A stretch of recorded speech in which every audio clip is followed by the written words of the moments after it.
Thank you so much for having me here today. A robust applause, and I appreciate it. Thanks so much for having me here today. I'm Zach Conine. I have the pleasure of being the 23rd state treasurer of the great state of Nevada. And for anybody who doesn't know, and hello to the internet, for anybody who doesn't know, the treasurer is one of 6 constitutional officers in the state. We've got a governor, a lieutenant governor, a secretary of state, a state treasurer, a state controller, and an attorney general. Functionally, the best way to tell myself and the controller, the other financial officer of the state apart, outside the fact that her name is Catherine, is that I'm the state's chief investor and she is the state's chief accountant. And so our work is all around the concept of investing, which at its core is taking a little bit of opportunity off the table now in order to create a little bit more opportunity later. So let's talk about a little bit what the treasurer does. So we manage all of the cash in and out of the state. So when businesses, members of the chamber, write a check to the state, thank you, that comes to me. When you go and swipe your credit card at the DMV, thank you, that comes to me. And in between the time that we get the money, we spend it on things that the government needs and you all want us to do, we invest in. And so as of today, I manage a portfolio of about $7.9 billion directly and about $50 billion direct and indirect. And we invest in relatively boring things. We invest in treasuries and agencies. We invest in commercial paper and corporate notes. We invest in Bitcoin. Just kidding, we don't actually invest in it. We invest in things that are really stable, right? Because our goal there is to make sure that we can always pay the bills. Sometimes, like during the pandemic, that was a little more character building and hairline reducing than other times, but we're in pretty good shape. And right now, I'm happy to say that we're in the strongest financial position the state has ever been in. We have more money in the bank, thanks both to the recovery of businesses all around Nevada and to the assistance we've gotten from the federal government. We have more money in the bank than we've ever had before, and we're putting it to work to build the sort of state that we all deserve to live in. I'll go back to that. We also manage, outside of cash and investments, we manage debt. So the other side of that coin, when we borrow money to build something that we need in the state, whether it's a road or a bridge or a school, a sewer treatment plant, just in case anyone's ever looking, I know in chamber events, you don't really need to worry that folks haven't gotten a chance to go to a ribbon cutting lately, but if you've never been to a ribbon cutting, the sewer treatment plants, not a lot of people there. You can stand right in the middle, you can cut the scissors, it'll be me and you, nobody comes to those ribbon cuttings. Anywho, so we manage the debt, and that means that we're responsible for the state's credit rating, right? Credit rating functions just like a credit score, right? When the credit rating is higher, you pay less to borrow money, you're able to borrow more and get done less, pay less in interest. Our credit rating since I've been treasurer has been increased twice. We have the highest credit rating the state has ever had in its entire history. We borrow money at the cheapest rate that we've ever been able to borrow money in our entire history. Right, our low point in interest rate paid was 1.62% for a 20-year bond, which is pretty good in the world of people who borrow money professionally. And so that is the core of treasury function. We also manage all the college savings assets in the state, right? So we have college savings programs for all different types of Nevadans, including $39 billion worth of 529 assets, which makes us the 3rd largest state from a 529 perspective.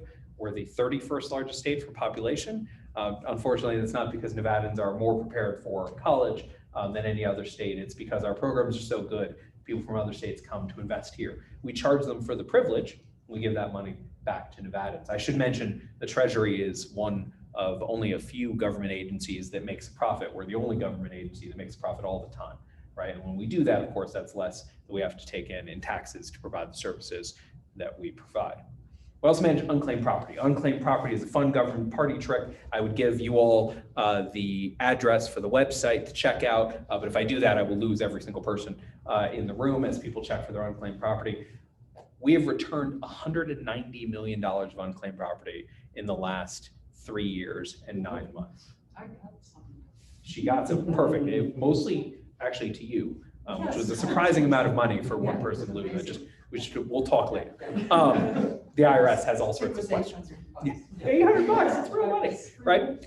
$190 million, the most returned by any treasurer in a 4-year period, almost the most returned by any treasurer over an 8-year period, but we're gonna hit that number somewhere around March, which is frustrating but factual, right? And we do that because we are looking at government in a slightly different way, I think, than we've looked at it in the past.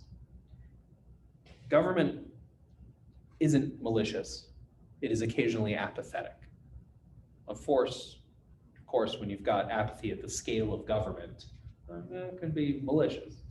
And so we've been looking for ways to make this state work more effectively. And most of those are deeply unsexy things, right? These aren't press releases. These are just good old-fashioned operational work. And unclaimed property was a place where we found that the system could be better. It was good, could be better. During the middle of the pandemic, when the unemployment insurance system was broken, right, because it had not been invested in years, we took the list of everybody who had filed for unemployment insurance, because statistically, just like statistically somebody in this room has unclaimed property, statistically some of them had unclaimed property.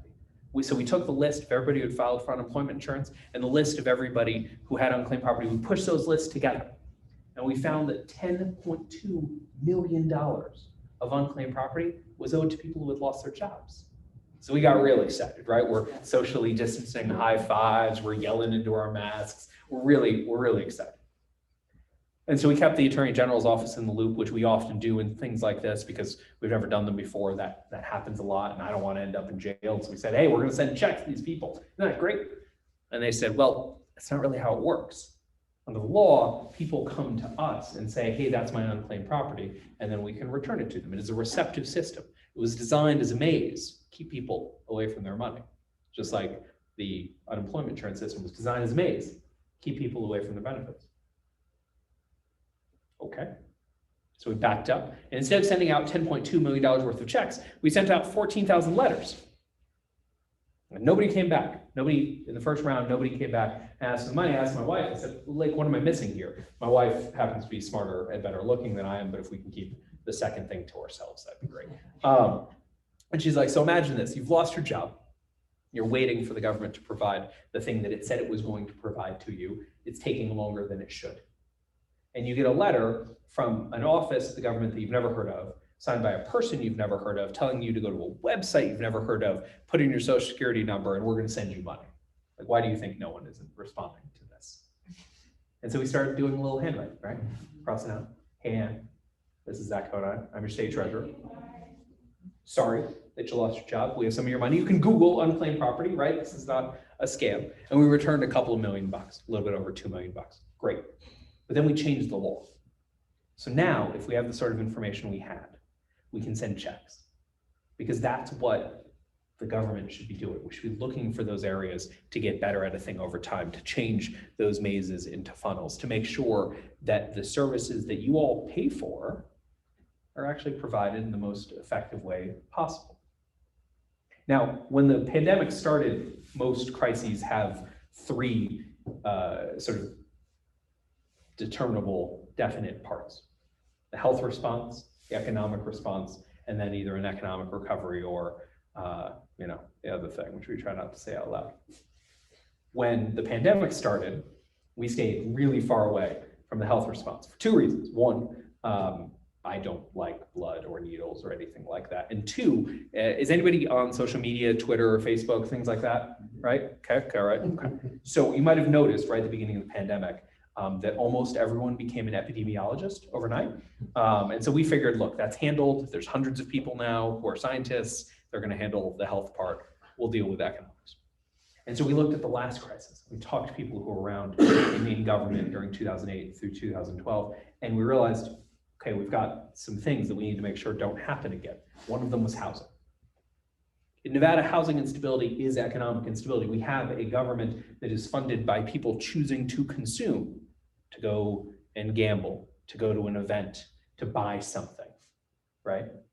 Consumption makes up a big piece of our economy. And if someone is about to lose their home, they're not about to go spend money. And so we started going through the risk factors. First, we went to homes. We called banks, credit servicers. We called credit unions, mortgage brokers. We said, hey, look, the thing that you did last time, where in order for someone to not have to keep paying their mortgage, they had to miss a couple of payments, right? And their credit got destroyed. Now, if your credit got destroyed during the Great Recession, 7 years later, it got back to normal late 2018, early 2019, just in time for it to happen again with the pandemic. That wasn't an option. And so we called these folks and we said, look, we need you to do something different for Nevada. And that's why in Nevada, we had forbearance, the ability to take your mortgage and put it on hold months before the rest of the country did. We went from homes to apartments. And we created a program that would become CHAP, Coronavirus Housing Assistance Program. You'll notice a lot of our programs have fun acronyms. That's because when my people are really smart and they do good work, we can't pay them more because we're the government. So we let them name things, right? So we had CHAP, the Coronavirus Housing Assistance Program. We had PETS, the Pandemic Emergency Technical Support Grant Program. We had TOTS, Transforming Opportunities for Toddlers and Students. We had the Commercial Rental Assistance Program, which luckily we caught before we went to print, and then we made it the Commercial Rental Assistance Grant Program, right? And all of those programs were put together by a real small team because your government's really small. So we set up CHAP, and CHAP ended up being one of the top 12 or so fastest programs getting money out the door to renters and their landlords who needed to get paid during this crisis. We did it because we kept pushing back against everyone's desire to make it more government-y, right? So the first round was tell us you have a problem, connect us to your landlord, here you go. And then as the federal government started to get involved, it started to get a little more complicated, right? Well, we need some paperwork, and we need some more paperwork. We need some W-2s, and could you please get it? But what they weren't realizing was it's not like the guest room attendant who didn't have the money to pay rent could call the HR department because neither of them were working.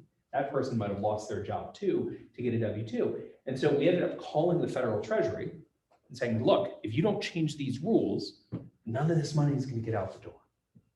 And so they changed the rules, not just for Nevada, but the entire country went back to attestation.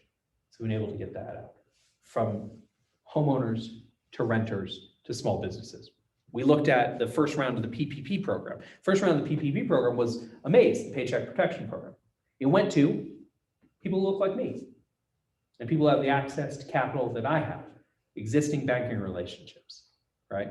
And that's not every small business here in Nevada. We had to do something different. And so we took that maze, we created a funnel called PETS, Pandemic Emergency Technical Support Grant Program, a $20 million program at its inception that said, if you are a small business here in Nevada, come to us, tell us you need help.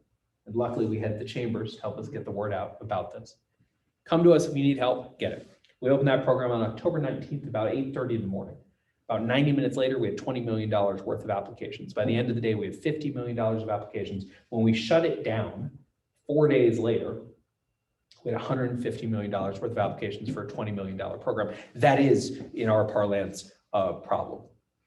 And so we went back and we got more money. We went from a $20 million program to a $30 million program, a $30 million program to a $52 million program, a $52 million program to a $102 million program.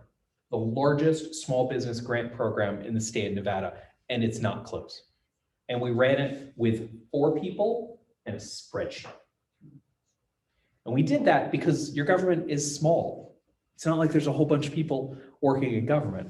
We ran that with 4 people in a spreadsheet, not because we wanted to, but because we had to. And it was really important for us to make sure that money went to where it was supposed to go. And so we had all these conversations. Like, how do we know that a business is real? How do we know that this isn't just an LLC that someone has set up along the way? How do we know that this is somebody who's going to put that money to good use? I said, well, okay, if we can find a web presence, that helps. But for a lot of them, we couldn't, right? These are small businesses, 1, 2, 3 employees. So we called them, all of them, to find out if they were real, because you can always tell when you talk to an entrepreneur. You know this. You can always tell when you talk to an entrepreneur whether or not the person you're talking to is actually in their business, because there's nothing they want to do more than talk about it. And we found some that weren't real. My favorite one, as Eric knows, is claimed to be a food truck in Mesquite. Keith, poor Keith. I make fun of Keith a lot. Keith said he ran a food truck and we couldn't find it anywhere. And so we call up Keith.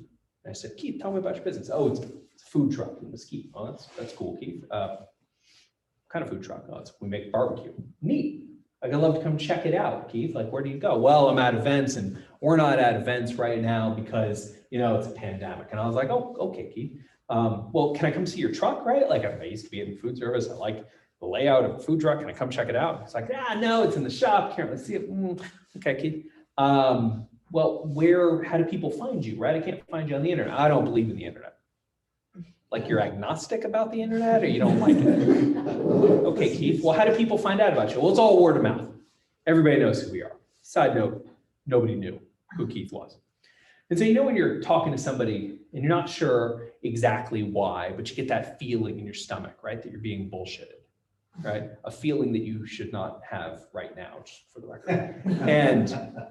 And I was like, Keith, let me back it up a little bit.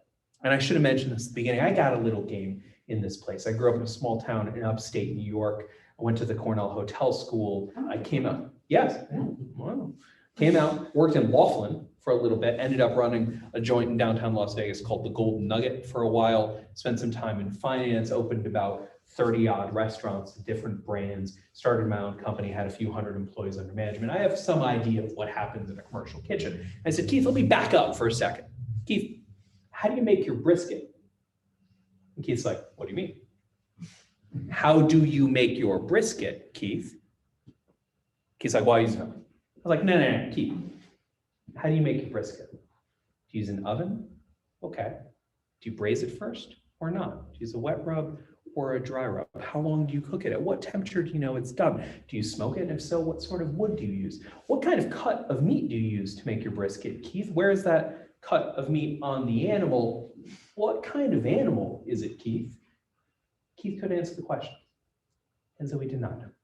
We sent him to our appeal portal. We never heard from Keith again. 1 minute. We found more than 130 of those through this process. And it's not just about the money that we were able to save. It's because each $10,000 that didn't go to somebody who shouldn't get it, went to somebody who should have gotten it.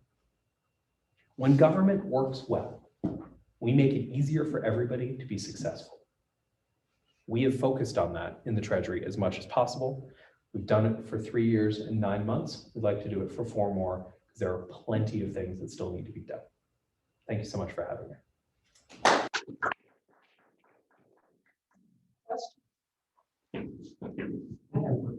Interested in your thoughts on property tax reform. Right? So you have a small government. That government is quick and nimble, or at least tries to be, right? But we have seen population growth and we are not able to pay for the services that we need to provide.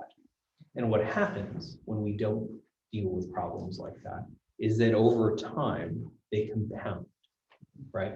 So much of the problems in the pandemic were caused because investment wasn't made when it should have been made. And catching up is always harder than doing it right in the first place, right? You go cheap on the construction and then the fixes are more expensive. How much money did we as a state have to spend on programs because no one had invested in the unemployment system? And so it didn't work the way we needed to. The safety net broke. And so we had to create on the fly another safety net below it, right? People talk about, well, gosh, I wish, all of this money could be spent more effectively. We do too, which is why we are focused on spending the money that's coming from the federal government on investing in building these systems. But that's one-time money. Property tax is not one-time money. And so fixing that, and I know it's going to be a political nightmare and all of the things, but if hard things are hard, right? If it was easy, we already would have done it. But I would hope that we're not in government to do easy things, right? I'm in government for the Treasurer's Mansion, which is very nice. It doesn't exist, just for anybody who's online. There is no Treasurer's Mansion. We'd like there to be. So, and because we want to fix these things, we want to create some generational growth. And the way you create generational growth is by actually investing in the next generation. So property tax reform is a touchy issue, anything that involves tax. But if I understand correctly, your theory is take on the tough stuff now and build what you have to build for the future, because the Dieter system was a prime example of a 30-year lag on machinery and an evolution of technology that got caught in the midst of a pandemic. We saved tens of millions of dollars a year by not investing in that system. Yeah. And cost ourselves hundreds of millions of dollars because we didn't do it. Right? Same thing with water conservation, same thing with internet, same thing with all of these systems that we know just aren't up to snuff. And the property tax thing doesn't get better, right? In the private sector, the public sector, we've had to make hard decisions, right? Sometimes you have to fire somebody. Sometimes you have to make that hard conversation, but it's always better afterwards. Sometimes you have to have a hard conversation with a voter about what the right thing to do is. It's always better after. And if we're not willing to do that, why are we here?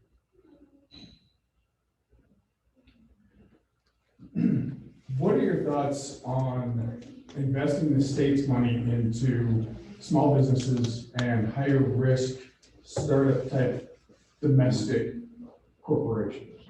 Well, we're doing it, right? So we can do more of it, but we are doing it. And so we have two vehicles that I want to make sure we talk about. One is, and we talked about this last week a little bit, or maybe the week before. All my days are sort of running together, you'll forgive me. But through Startup NV, we're taking some money that's coming in from the federal government through SSBCI to create and incubate companies here. So early stage seed companies, and then that follow on around, it can often be really difficult. So right past the friends and family universe. By investing in those companies, by spending the money and the time on those companies, we can create some of our own, right? We spend a lot of time elephant hunting in the economic development world, right? Like, how do we get the next Tesla? That's great. Those are worthwhile conversations to have. But if we can create our own here, much more effective. We also have a vehicle that not a lot of people know about that we manage called the Nevada Capital Investment Corporation. It is effectively the state's sovereign wealth fund. It's a carve off from the permanent school fund that we manage. And that investment for a long time has been very dormant. They made some investments a couple of years back. Treasurer Marshall set it up, really interesting program. But those investments have just been kind of hanging out. We expanded that program last legislative session from $50 million to $75 million. And we're working with some of the other groups that have come into the state to try and create more in our startup ecosystem to invest directly through them. The state assuredly has a role there. Now, there's a much bigger pot of money that I don't control and I try not to talk about that could also be moving in that direction. We're going to work on it.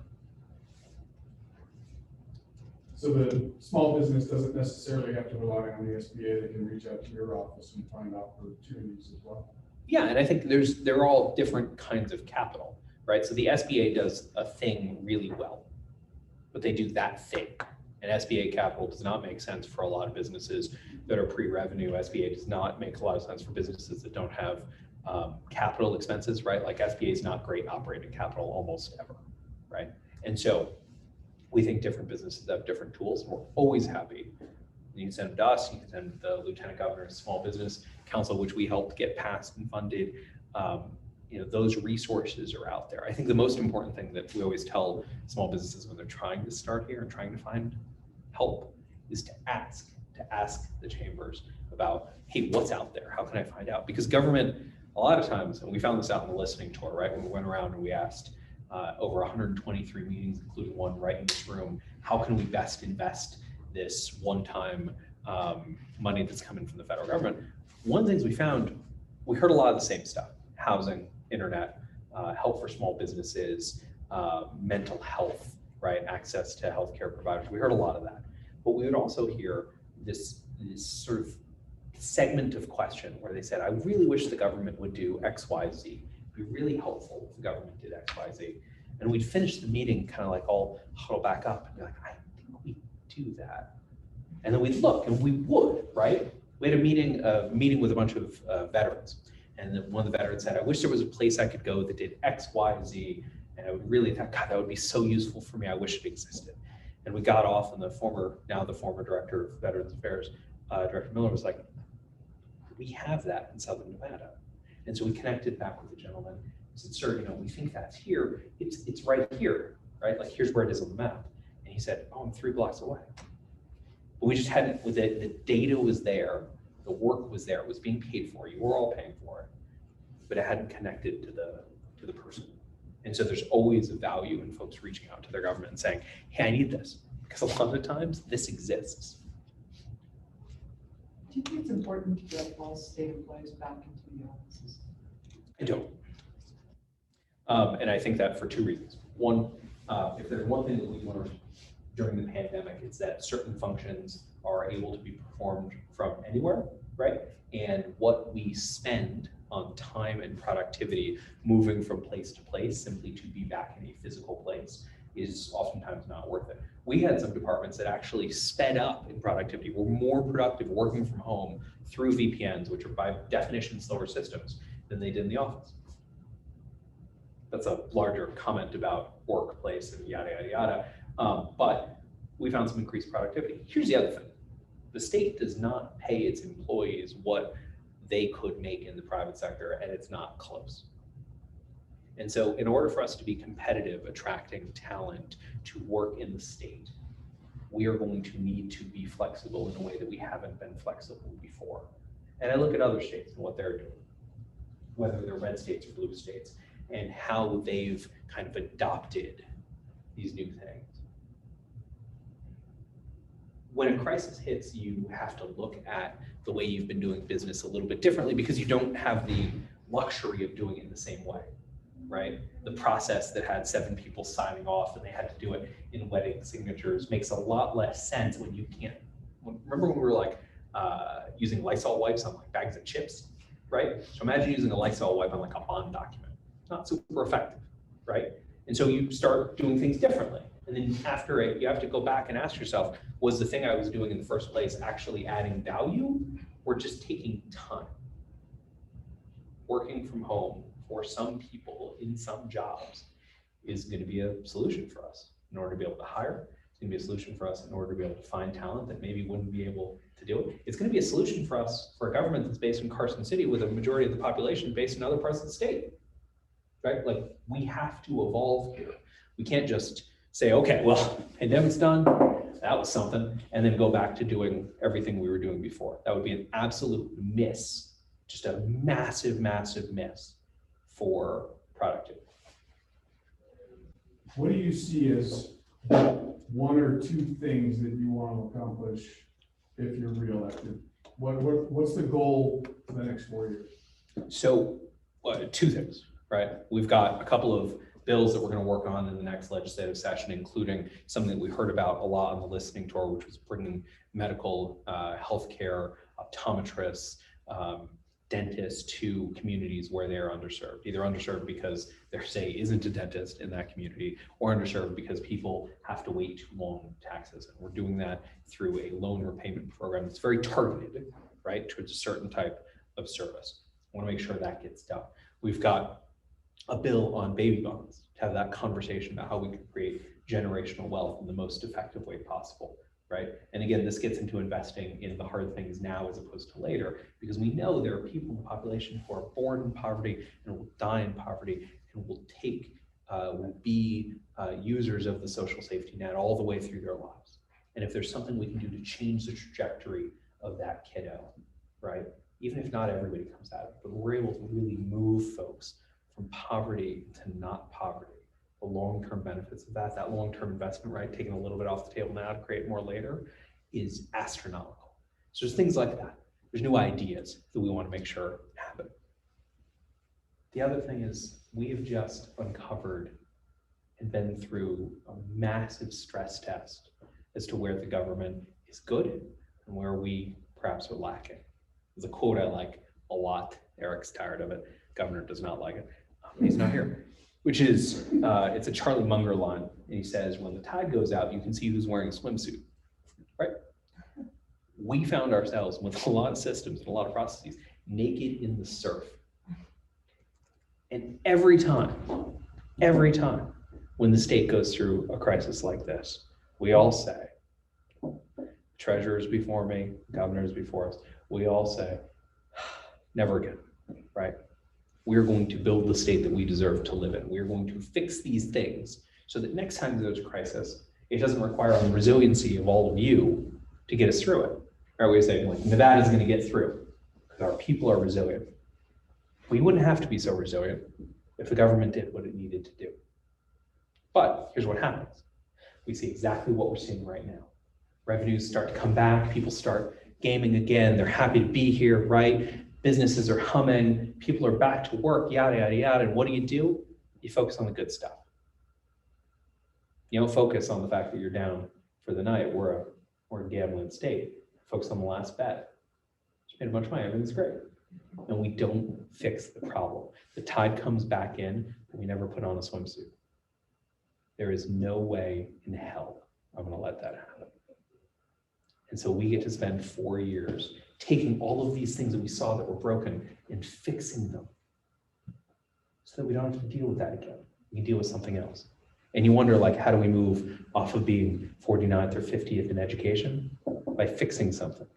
How do we move off of taking $500 or so million less in federal funds than we could take every year? It's by fixing a system. It's not some big BDR, it's not some press conference, it's not, you know, a march down Carson. It's just doing the work. And the more time we have, the more work we can do. So what's broken? It's an easier question to say what isn't. But no, I mean, it's not, it's not, it's important. It's not that things are going in the wrong direction. It's that government is about momentum, right? The most likely thing that we as a government is going to do is the thing we did yesterday. The most likely thing we're going to do tomorrow is the thing that we do today, right? And so when that is going in the direction that is helpful and effective, we keep doing it. That's the big difference from the private sector, right? The private sector has an impetus to change things for the sake of changing them, right? I come from restaurants. A number of times that I've had a manager come into a new restaurant or get promoted or come in from somewhere else and be like, you know, I like our happy hour, but we're going to change it a little bit, right? Because it's been successful, but we're going to find another 10%. We're going to make it, instead of 5 to 7, it's going to be 4 to 6. Instead of Monday through Friday, it's going to be Monday through Thursday. And they break it. And then when they change it back, they can't get that business back. That's not government. Nobody's breaking things for the sake of breaking things. Just not, they're not sent in to fix them, right? And so we look at like federal funds, great example. Federal funds, the reason why we are $500 million a year, right? 15% of our budget down from where we should be per capita wise. That doesn't even get the fact that Nevada has more need per capita than most other states, right? We should be like 7th or so, but we're towards the bottom. It's because we have a system that disincentivizes taking federal money at almost every step. It is, and we don't have time, but I'm happy to chat about it, it is comical. It's not like we need some sort of constitutional change. It's not like we've got to take it to the voters. It's not like we don't know what the problem is. We do, but it takes time to fix things in government. And so we've got to take a piece of it and fix it, because when it gets fixed, it stays fixed. And find another one, fix it, shave off that thing. Figure out a way that when we're running a rental assistance program, this works, this doesn't, do this, but then make sure it keeps going. Make sure you're checking in on it.